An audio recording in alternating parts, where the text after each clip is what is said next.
The demand. The day the sky turned red. The Krylov war fleet emerged from hyperspace at exactly 0600 hours Greenwich Mean Time, their ships blocking out the sun across half the planet. Commander James Mitchell watched from the ruins of what used to be the United Nations building as the massive vessels descended through Earth's atmosphere like falling mountains made of metal and malice. There were 47 capital ships, each one large enough to house a small city. Their hulls were black as void space, covered in armor plating that had never been breached in 3,000 years of conquest. Weapon systems bristled from every surface. Plasma cannons, kinetic accelerators, and technologies humanity had no names for yet. The flagship alone was 15 kilometers long, a monument to military might that had crushed 200 civilizations before setting its sights on Earth. James was 34 years old, a career Marine who had seen combat on 3 continents before the aliens arrived. He was 6 feet tall with close-cropped brown hair going gray at the temples, a scar across his left cheek from a training accident in his 20s, and eyes that had seen too much death to be surprised by it anymore. He stood in his combat armor, battered, scorched, running on emergency power, and waited. The cities were already burning. The Krylov had demonstrated their power with surgical strikes on military installations worldwide. Beijing, Moscow, London, Washington, D.C., all hit simultaneously with weapons that turned concrete and steel into glass and dust. The message was clear. Resistance was futile. Surrender was inevitable, and humanity had exactly 1 hour to make the right choice. Around James stood the remnants of the unified Earth Defense Force, maybe 3,000 soldiers, pilots, and support staff who had survived the initial assault. They were the ones who had been underground, or lucky, or both. Now they gathered in the rubble, weapons ready, knowing they were about to die, but unwilling to do it on their knees. The communication came at exactly 0700 hours. Every screen, every device, every surface capable of displaying an image suddenly showed the same thing. A Krylov warlord in full battle armor. Warlord Thaxron was massive, nearly 10 feet tall with 4 arms that ended in claws designed for ripping through starship hulls. His exoskeleton was deep crimson, decorated with the skulls of enemies from a dozen different species. His face was insectoid but somehow expressive, with compound eyes that glowed with intelligence and mandibles that clicked when he spoke. He had personally conquered 47 worlds, each one added to the growing Krylov Empire. The warlord's ultimatum. Thaxron's voice was surprisingly refined when it came to the translators, each word carefully chosen and perfectly pronounced in every human language simultaneously. Humans of Earth. I am Warlord Thaxron, voice of the Krylov Emperor, breaker of worlds and bearer of final mercy. You have witnessed our power. You understand your situation. Your military installations are destroyed. Your governments are in chaos. Your weapons are inadequate. Your technology is primitive. You cannot win. You cannot even meaningfully resist. James watched the broadcast on a cracked tablet, his jaw clenched. Around him, soldiers shifted nervously, checking weapons that everyone knew wouldn't make a difference. Thaxron continued, his mandibles clicking with what might have been satisfaction. I have conquered 207 civilizations. Some resisted for days, others for weeks. The longest resistance lasted 3 months. All of them eventually understood what you must understand now. The Krylov Empire is inevitable. We are strength perfected. We are conquest made manifest. We are the future, and you are the past. The warlord gestured with one of his 4 arms, and the screen showed footage of other worlds, alien cities being systematically dismantled, populations being processed and relocated, entire civilizations being absorbed into the empire. It was efficient, brutal, and completely impersonal. However, Thaxron said, his tone shifting slightly, the Emperor is merciful. Surrender now. Within this hour, and your species will be preserved. You will become subject to the Empire. Your world will be annexed. Your resources will serve the greater whole. But you will live. Your children will live. Your culture, in limited form, will be permitted to continue. This is the best offer you will receive. This is the only offer you will receive. The screen focused back on Thaxron's face, those compound eyes seeming to stare directly at each viewer. I have been authorized to negotiate with your leadership. Send forward your highest-ranking official. Let them speak for your species. Let them make the only logical choice. You have 1 hour. After that, we begin the cleansing, and no mercy will be offered again. The broadcast ended. Silence fell over the ruins of New York. The man who said no, General Morrison, the highest-ranking survivor of Earth's military command, looked at James with tired eyes.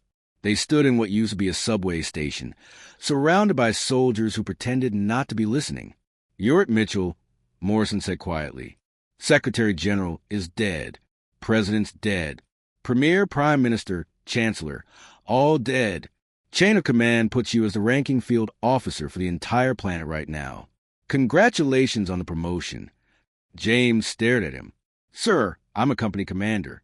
I'm not qualified to—" "Nobody's qualified for this," Morrison interrupted. "But somebody has to answer that monster, and right now that somebody is you." He placed a hand on James's shoulder. "I'd do it myself, but I'm missing both legs below the knee and running on combat stims that are going to fail in about 20 minutes. You can still stand. You can still speak. That makes you the voice of humanity." James looked around at the faces watching him. Young soldiers who should have been in college, older veterans who had thought their fighting days were over, technicians and medics, and support staff who had never expected to see combat. They were scared. They were exhausted. They were waiting for someone to tell them what to do. He thought about Earth, about his sister in California, about his parents buried in Arlington, about the millions of people hiding in shelters and basements, waiting to see if humanity had a future. He thought about every war movie he'd ever seen, every speech about courage and sacrifice, and realized that none of it had prepared him for this moment. "What do I say?"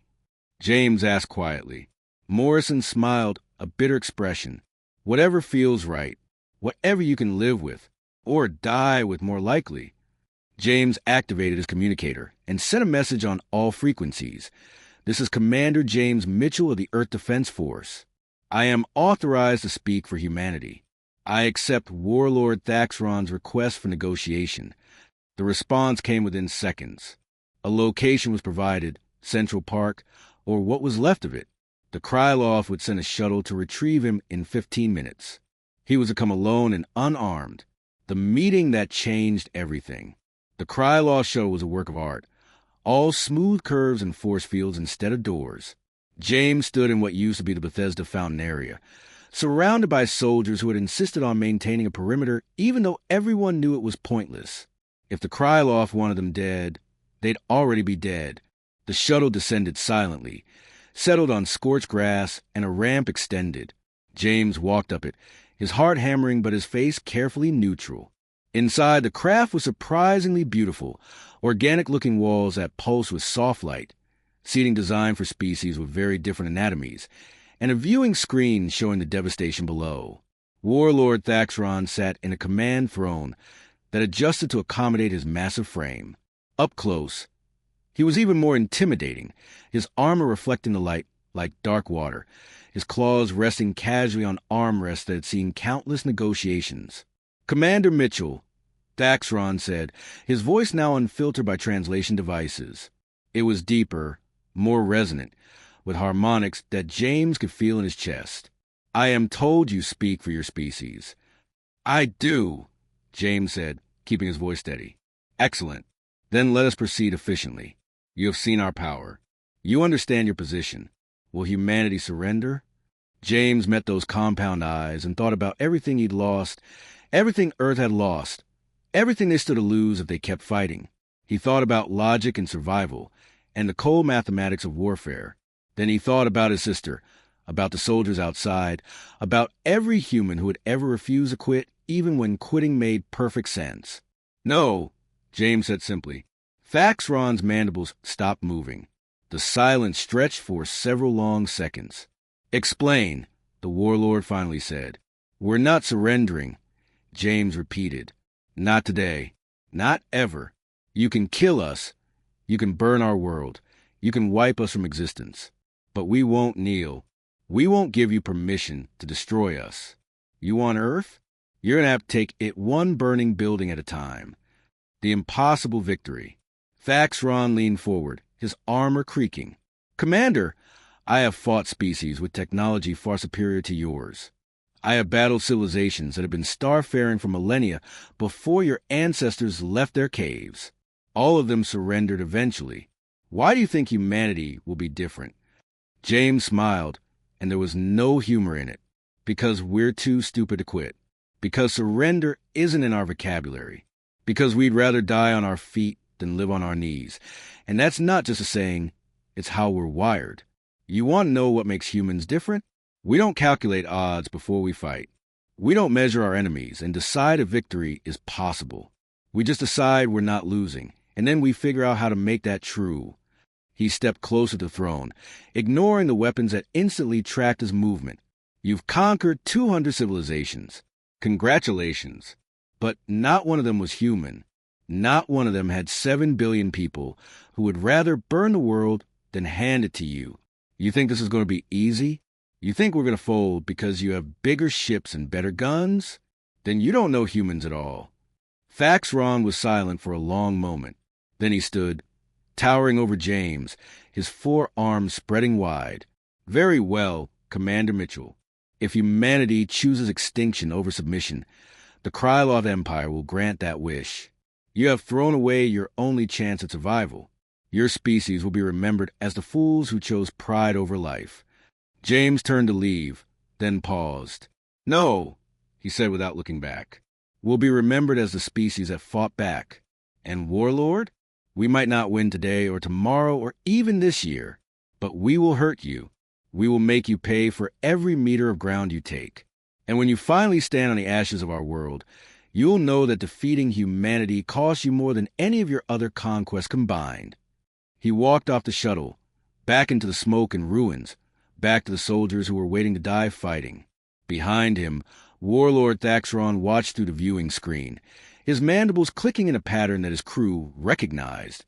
Respect, confusion, and something he had never felt before in 3,000 years of conquest. Doubt. The battle for Earth began an hour later. The Kryloth expected it to last days at most. What happened instead would become legend across the galaxy. The story of how humanity's stubborn refusal to accept defeat turned into something that military historians would study for generations. Because Commander Mitchell had been right about one thing. Humans didn't know how to surrender. And the Kryloth were about to learn why that made them the most dangerous species in the galaxy. To be continued in Part 2. Part 7. Full story. Part 2, 1,500 words. Part 2. The legend begins. The war that should never have happened. 3 weeks into the occupation, Warlord Thaxron stood in his command center and tried to understand how everything had gone so catastrophically wrong. The battle for Earth should have been a footnote in Kryloth history. A primitive species crushed in days, their world added to the Empire's ever-growing list of conquests. Instead, it had become a nightmare that defied every military principle Thaxron had learned in 3 millennia of warfare. The humans were losing. Objectively, mathematically, by every measurable metric, they were losing. They had lost 60% of their military assets in the first day, 80% by the end of the first week. Their cities were ruins. Their infrastructure was shattered. Their governments had collapsed. By any reasonable standard, they should have surrendered a dozen times over. But they didn't surrender. They just kept fighting. Thaxron reviewed the latest reports, his mandibles clicking in frustrated confusion. "Explain this to me again," he said to his intelligence officer, a Kryloth named Vextar who specialized in analyzing enemy behavior. The human forces in what they call Australia were completely surrounded. No supply lines, no reinforcements, no possibility of victory. We offered terms. They refused. Why? Vextar's exoskeleton darkened with uncertainty. They said the terms were inadequate, Lord Warlord. Inadequate? Thaxron's voice rose. We offer to let them live. We offer to relocate them to safe zones. We offer them food, medical care, and protection. How is survival inadequate? They wanted us to leave their planet. Vextar said quietly. They said that was the only acceptable term. The tactics that made no sense. The humans fought like nothing Thaxron had ever encountered. They didn't follow any logical patterns. They didn't protect strategic assets. They didn't try to preserve their forces for later engagements. They just attacked constantly, from everywhere, using tactics that range from brilliant to completely insane. They hijacked Krylov supply drones and reprogrammed them to explode. They collapsed buildings on advancing troops. They used their primitive satellites as kinetic weapons, guiding them into Krylov positions with suicidal precision. They fought with guns until they ran out of ammunition, then with explosives, then with blades, then with rocks and bare hands. In Seoul, a human pilot flew a damaged fighter craft directly into a Krylov cruiser's engine port, destroying both. In Mumbai, a group of civilians armed with nothing but homemade explosives held off a battalion for 3 days. In Sao Paulo, humans flooded underground tunnels where Krylov forces were advancing, drowning 50 soldiers in sewage water. It was chaos. It was illogical. It was brutally, horrifyingly effective. But what truly haunted Thaxron were the messages. Every time his forces captured a human position, they found messages spray-painted on walls, carved into metal, written in blood. We don't quit. Still here. Come get some. You'll have to kill every last one of us. And the human's personal motto, the one that appeared everywhere: no surrender, no retreat, no mercy, no quit. The warlord's growing respect. Thaxron found himself watching footage of Commander Mitchell, studying the human who had looked him in the eyes and said no. Mitchell was still alive, still fighting, somehow coordinating resistance efforts across the planet despite having no central command structure. The human appeared in broadcasts every few days, his armor more damaged each time, his face more tired, but his voice never wavering. We're still here, we're still fighting, and we're not stopping. Thaxron had fought the greatest warriors of 100 species. He had broken armies that had trained for centuries, but he had never encountered anyone quite like Commander Mitchell, someone who fully understood he couldn't win, but refused to let that understanding change his actions. In the 4th week, Thaxron did something unprecedented. He sent a personal message to Mitchell, broadcast on all frequencies. Commander Mitchell, this is Warlord Thaxron. I wish to speak with you again, not to demand surrender, but to understand. You are intelligent. You must see that continued resistance is futile. Your casualties grow daily. Your resources dwindle. Your world dies around you, yet you persist. Why? Help me understand what drives you to choose this path. Mitchell's response came 6 hours later. He appeared on screen standing in what looked like a destroyed hospital, surrounded by wounded soldiers and civilians. His armor was held together with tape and improvisation. His face was gaunt with exhaustion, but his eyes were clear. Warlord Thaxron, you want to understand humans? Then understand this. We don't fight because we think we can win. We fight because not fighting is an option. Surrendering to you means living as your subjects, our world controlled by your empire, our children raised under your rules. That's not living, that's existing. And humans don't do well with just existing. Mitchell stepped closer to the camera. You've conquered hundreds of civilizations, but I bet most of them surrendered before you had to really fight them. They calculated odds, made rational decisions, chose survival over freedom. Humans don't work that way. We have this defect in our thinking. We believe that some things are worth dying for. And one of those things is the right to say no to bullies, even when the bully is bigger and stronger and has every advantage.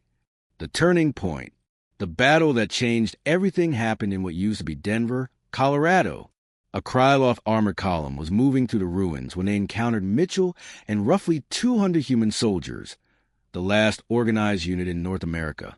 The humans should have retreated, should have dispersed into the mountains, should have preserved their forces for future harassment operations. Instead, they attacked head-on with weapons that were barely functional and tactics that came straight from desperation. Thaxron watched the battle through his command ship sensors, watching his forces systematically destroy the human position. Mitchell's unit was being slaughtered, taking losses that would have broken any other species' morale. And yet they kept fighting, kept advancing, kept refusing to break. Then something extraordinary happened.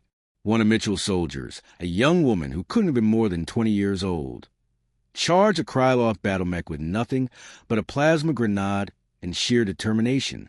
She made it close enough to attach the grenade to the mech's joint before the machine's automated defenses killed her. The explosion crippled the mech, and 3 more humans immediately rushed the vulnerable spot, tearing through armor with power tools converted into weapons. The mech fell. Thaxron watched his soldiers panic. Actually panic at seeing one of their invincible machines brought down by primitive tools and human courage. The battle's momentum shifted in that moment of surprise, and Mitchell's forces pressed the advantage with everything they had. By the time it was over, the Krylov column had been destroyed. Mitchell's unit suffered 70% casualties. But they won. Against every calculation, every probability, every logical expectation, they won. The final confrontation. Thaxron did something he had never done in 3,000 years of conquest. He went to the surface personally, without guards, and walked into a ruined city where Mitchell's survivors were regrouping. He found Mitchell sitting on a pile of rubble, bandaging his own wounds. The human looked up as the massive warlord approached, and incredibly he smiled. "Come to finish the job personally?" Mitchell asked, his voice hoarse. "No," Thaxron said, sitting down on the rubble across from him. The movement was awkward.